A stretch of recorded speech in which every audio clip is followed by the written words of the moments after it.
Good morning and greetings. It's the 17th of July. It is a stunningly beautiful morning on what some people are saying could be the hottest day of the year. It's certainly quite warm already, and the sunrise over the sea has been beautiful this morning. Yesterday, the Church of England issued its guidance on on the next stage on the COVID response and the COVID recovery. And this comes, as you know, when legal restrictions are pretty well lifted in the UK from Monday. And yet at the same time, we've had this highest number of infections since January.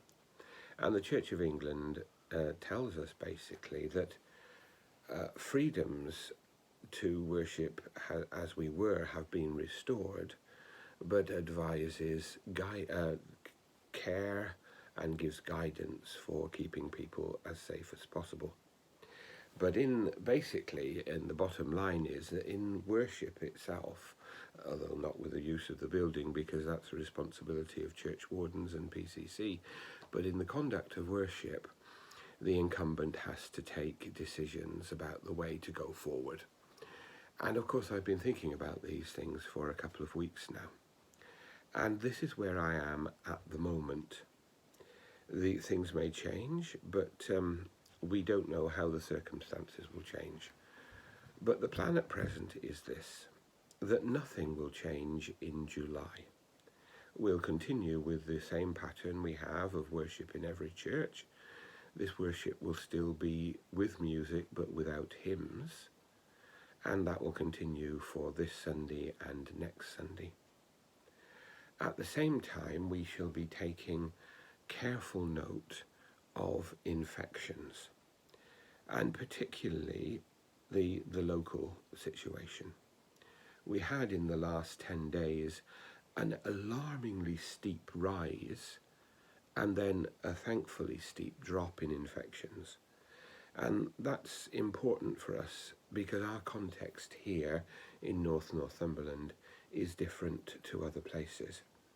So we have to take into account the national picture, but we also have to take into account the local picture.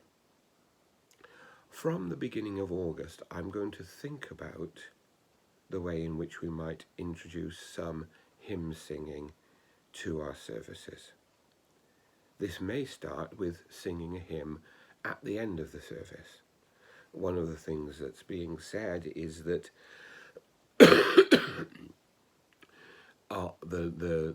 the shorter you're in the building after hymn singing has taken place, the better. So the end of the service is probably a good place to introduce it. If that proves successful, we'll move to maybe singing a hymn at the beginning and at the end of worship, and then looking to restore a fuller pattern as we move into the autumn.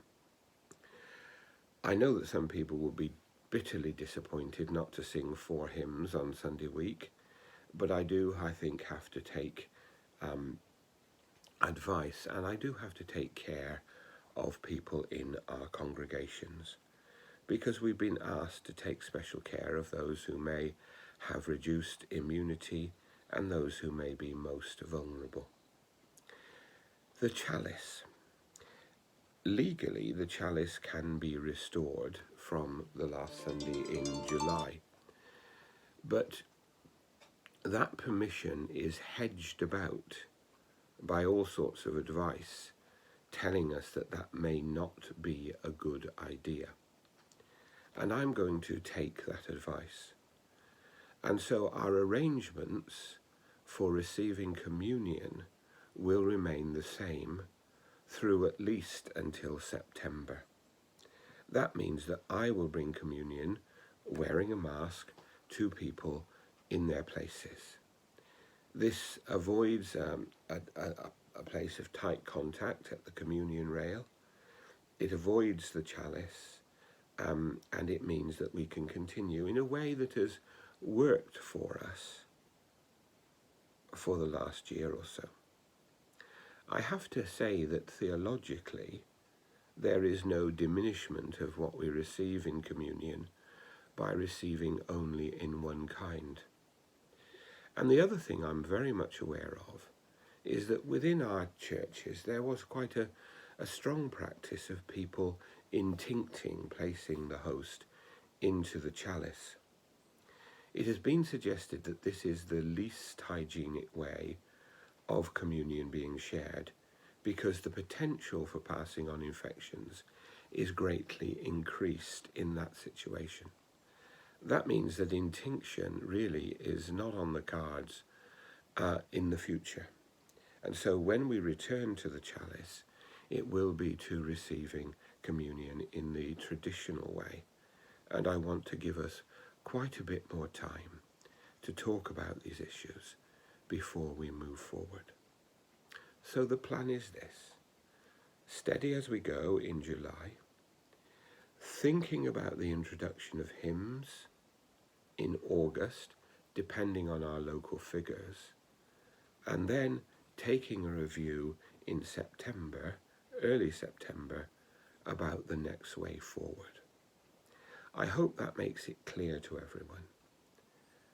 The other thing I want to say is that the local authority have made a big pack of test kits available to our benefice, and I've been asked if I can place them in the church for anyone who wants to take them and use them.